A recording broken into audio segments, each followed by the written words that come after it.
7 दिसंबर 1941 को 16 वर्षीय आकी कुरोसे लाखों अमरीकियों की तरह डर गई जब जापानी विमानों ने पर्ल हार्बर पर हमला किया। वो नहीं जानती थी कि वो साझा अनुभव जल्द ही उसके परिवार को कैसे छोड़ देगा और 1,20,000 से अधिक जापानी अमेरिकी सामाजिक और शारीरिक रूप से अपने देश से अलग हो जाएंगे। 1941 तक 50 से अधिक वर्षों से अमेरिका में जापानी अमेरिकी समुदाय बढ़ रहे थे। उनमें से लगभग 1/3 अप्रवासी थे, जिनमें से कई पश्चिमी तट पर बस गए और दशकों से वहीं रह रहे थे। बाकी लोग आकी जैसे अमेरिकी नागरिक के रूप में पैदा हुए थे। सियाटल में जन्मी आकीको काटो, आकी एक विविध पड़ोस में पली बढ़ी, जहां उसने हमले के अगले दिन तक खुद को अमेरिकी के अलावा कभी नहीं सोचा। जब एक शिक्षक ने उससे कहा, आप लोगों ने पर्ल हार्बर पर बमबारी की। नस्लवाद, व्यामोह और तोड़फोड़ की आशंकाओं के बीच लोगों ने जापानी अमेरिकियों को संभावित गद्दार करार दिया। एफबीआई एजेंटों ने घरों की तलाशी, सामान जब्ती और समुदाय नेताओं को बिना ट्रायल हिरासत में लेना शुरू कर दिया। आकी के परिवार को तुरंत इन चरम उपायों का सामना नहीं करना पड़ा, लेकिन 19 फरवरी 1942 को राष्ट्रपति रूजवेल्ट ने कार्यकारी आदेश 9066 जारी किया। आदेश ने निर्दिष्ट सैन्य क्षेत्रों से किसी भी संदिग्ध दुश्मन को हटाने का अधिकार दिया, जिसमें आंशिक रूप से जापानी विरासत वाले भी शामिल थे। सबसे पहले जापानी अमेरिकियों को प्रतिबंधित क्षेत्रों को छोड़ इनलैंड भेज दिया गया। चूंकि सरकार ने उनके बैंक खाते फ्रीज कर दिए और कर्फ्यू जैसे स्थानीय प्रतिबंध लगा दिए, कई लोग जा नहीं पा रहे थे। उनमें आकी का परिवार भी शामिल था। मार्च में एक उद्घोषणा ने जापानी अमेरिकियों को अपना निवास स्थान बदलने से रोक दिया, जिससे वे सैन्य क्षेत्रों में फंस गए। मई में सेना ने सियाटल में रहने वाले 7,000 से अधिक जापानी अमेरिकियों के साथ आकी और उसके परिवार को वॉशिंगटन के प्यूआलुप में कैंप हार्मनी में स्थानांतरित कर दिया। ये पूर्व मेला मैदानों और रेस ट्रैक पर कई अस्थायी हिरासत केंद्रों में से एक था, जहां पूरे परिवारों को खराब रूप से परिवर्तित अस्तबलों और बैरकों में पैक किया गया था। आगामी महीनों में सेना ने जापानी अमेरिकियों को पश्चिम और दक्षिण के उजाड़ इलाकों में दीर्घकालिक शिविरों में स्थानांतरित कर दिया। आकी और उसके परिवार को दक्षिणी आइडाहो में मिनीडोका में भेज दिया गया। सशस्त्र सैनिकों द्वारा संरक्षित इनमें से कई शिविरों का निर्माण कैदियों के आने के दौरान भी हो रहा था।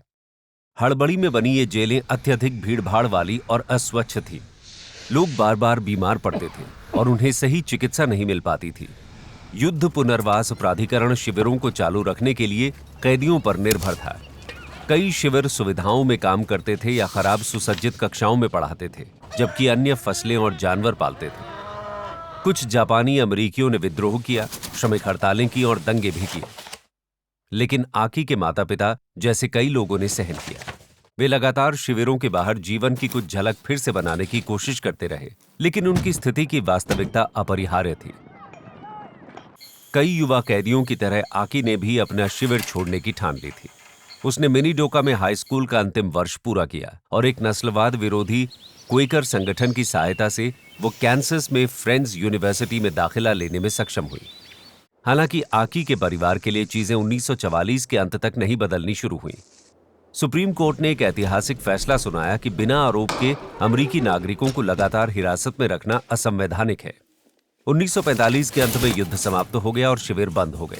शेष कैदियों को मात्र $25 और उनके युद्ध पूर्व पते पर एक ट्रेन टिकट दिया गया था। लेकिन कई लोगों के पास अब वापस लौटने के लिए घर या नौकरी नहीं थी। आकी का परिवार अपना अपार्टमेंट रखने में सक्षम हो गया था और आकी अंततः कॉलेज के बाद सियाटल लौट आई। हालांकि युद्ध पश्चात पूर्वाग्रह के चलते काम मिलना कठिन हो गया। कैदियों को उनकी जगह लेने वाले श्रमिकों और किराएदारों से भेदभाव और नाराजगी झेलनी पड़ी। सौभाग्य से जापानी अमेरिकी नस्लीय भेदभाव के खिलाफ लड़ाई में अकेले नहीं थे।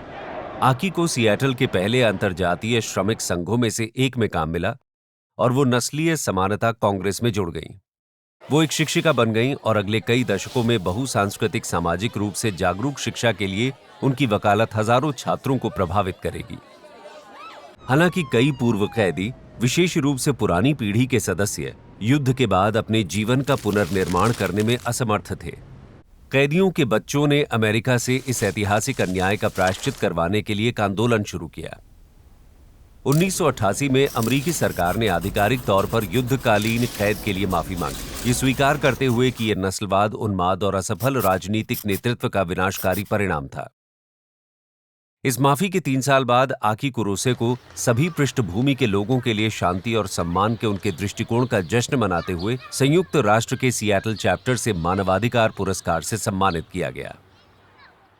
इन वीडियो के साथ सीखते रहें और सब्सक्राइब करना ना भूलें। कुछ नया सीखने का मौका कभी न चूकें।